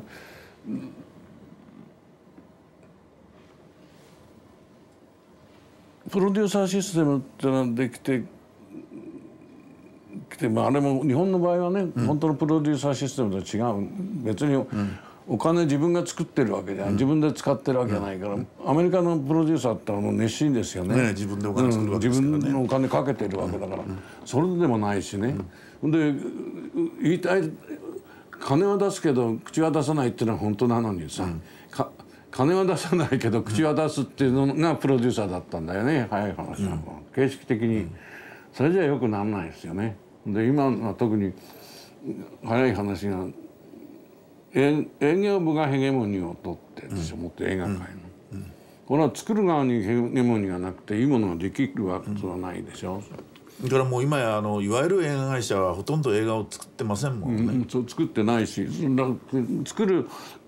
才能がないわけですよね。あの人たちじゃない人たちばっかり残ってるわけだからさ。まあ簡単に言うとあの時代にあんだけの人が輩出したってのはそうだと思うんですよね。本当に作りたいっていうものをやらせてたからね、それだけに一つ一つの作品に愛情もこもってるし、でもこれは一番簡単なことだけど案外行われないんですよね。だからみんな本当に作りたいってものを作るべきであってね、でこれをね例えば今度は少し親父もう少し大衆性のあるなんかこうヒットするようなさ、こう大当たりするのそんなこと言われるとできなくなっちゃうでしょ。北野社長はそうおっしゃってましたね。ちょっとねそんなこと言ったってお前そんなこと言ったら俺映画なんかできねえよって、作りたいものしかできないんですよ本当のこと言えば。そう思います。これはもうガンとしてそうなんですよ。でもその中にね例えば「七人の侍」みたいなのもできるしね、用心棒みたいなのもそれは偶然にそういうことになったんでね、それをああいうものって言ったってそれはできるもんじゃないんだよね、困ったことには。映画ってのはああいうものって言ってできるもんじゃないんですよね。あれは不思議なもんです。でねその問題はむしろ最近僕なんか作ってああいうものがね本当にもっと入ってもらいたいんだよね。昔のお客だったらもっと入ってるね。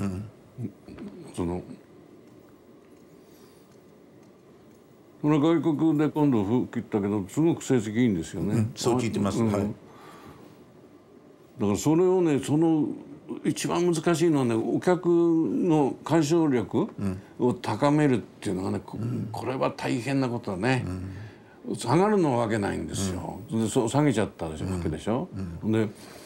変なものばっかりあるわけだから映画館でそれが映画だと思っちゃってる傾きもあるしね。だからそれをそうじゃなくてね、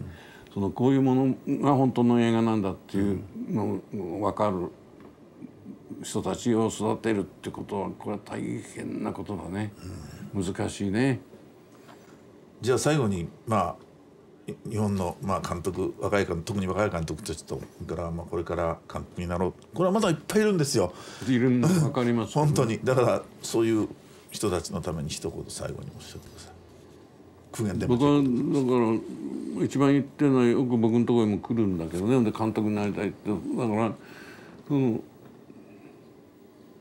督になりたいってね今監督一本の写真撮るのはね大変な金かかるわけですよ。簡単には監督にはなれないしね。それねいろんな修行もしなきゃならないしいろんな経験積まなきゃならないしそう簡単に監督になれるわけじゃないけど本当に映画作りたいんだったら脚本を書きなさいと。脚本だったらわらばんしと鉛筆があれば書けるんだ。で本当に映画のなんていうの骨格なりね映画っていうのはどういうものかっていうのを具体的につかむのは脚本をリードする以外にないんだからシナリオを。でそれを言うんですよ。とねそれでも書かないんで、しんどいらしいんだよね。だからとね確かにしんどい仕事ですよ、本書くっていうのは。でもね、バルザックも言ってるけどね、この小説家にしてもね、何が一番必要だし、何が一番肝心かって言ったらね、その一字一字書いていく、その退屈な作業に耐えること、これがまず、それがなきゃだ、それを考えてバルザックの仕事を考えるとね、頭打たれるな、もう我々一生かかっても全部読み切れないようなものをあの人は書いたんだから、実際に。あの人の書き方知ってる？面白いんですよ。汚い字でこう書くでしょ、すぐ印刷に回しちゃうわけ、でね、こんな大きな紙にこう1ページこのぐらい、それを出てくる、印刷したら来るでしょ、それをこう全部直していくわけ、ほとんど前に書いたのがないぐらい、でまたそれ印刷に回すんです。これはいい方法ですね。俺は印刷は大変だろうと思うけど、だからあんだけのもの書けたんだね、あれ。それも一つの秘密かもしれないけどね、やっぱり一番あれはその耐えることですよ。その一つ一つ書いていかなきゃなんだ。200枚なり250枚なりをね、それに耐えられない人が多すぎるね。それ慣れればね、平気で書けるようになるんだけどね、だから本書きに鉛筆とこうわらばんしがあればいいみたいなので、成瀬さんなんかもね、同じ宿屋で本書いてて遊びに行くとね、原稿用紙がこうポンと置いてあって、鉛筆が一つ置いてあるんですよ。でこう話しながらね、時々こう持って帰る。で本ができちゃうの、うまい本が。でもね、笑い話だけど「ちょっと読んでいいですか?」って言ったら「ふふ」なんつってたら「誰と誰の部屋」って書いて「誰と誰何かしてる」って何かしてる。成瀬はね、その本でいいわけよ。自分がやるんだから、それを考えてそこで書く必要ないからね。何かしてるって。でもあれはこう癖っていうか、平均で書けるようにならないと、退屈な作業が。でその一日黙って朝から座って少なくともね、23枚は書けるよ。どうあれしたって、それ積み重ねてきゃね、何百枚になるわけでしょ。でそのコツがね分からないんだと思うんですよ。すぐ最初おしまいが早くそこ行きたいと思ったりするからね。だから山へ登る時にね、一番先に言われるのは頂上を見るなって言うんですよ。足元を見て歩けって、みんなそうよ。であれコツコツコツコツ上がっていくうちに上行くんでね、上見てたらね、くたびれちゃって。それと同じじゃないかしらね。だからやっぱり書くためにはそれに慣れることだし、そういう苦痛であることを苦痛でないように、それがもう習い性になるように努力しなきゃなんないしね。どうもね、大抵投げ出しちゃうんだよね。でね、助監督なんか言ってんだ、いっぺんでも本投げ出したらおしまいだろって言うんですよ。いっぺん投げ出したらね、癖がついちゃうの。苦しくなるとそこでやめちゃうんですよ。おしまいまで絶対書けっていうんです。曲がりなりにはね、最後までは。途中で苦しくなっていっぺん投げたらもう絶対ダメだぞと、なんか苦しくなっちゃうと投げちゃうんですよね。で今のね人たちはね、本読んでない、ロシア文学なんかちゃんと読んでる人いないんじゃないですか。これはやっぱりそれをやっぱり全部ある程度読んでいかないとね、これはね、何にもないとこから出てこないやつだ。だから僕よく想像っていうのは記憶であるって言うんだけどね、そう思いますよ。その中から出てくるんでね、何にもないとこなんか生まれてこやしないのよ。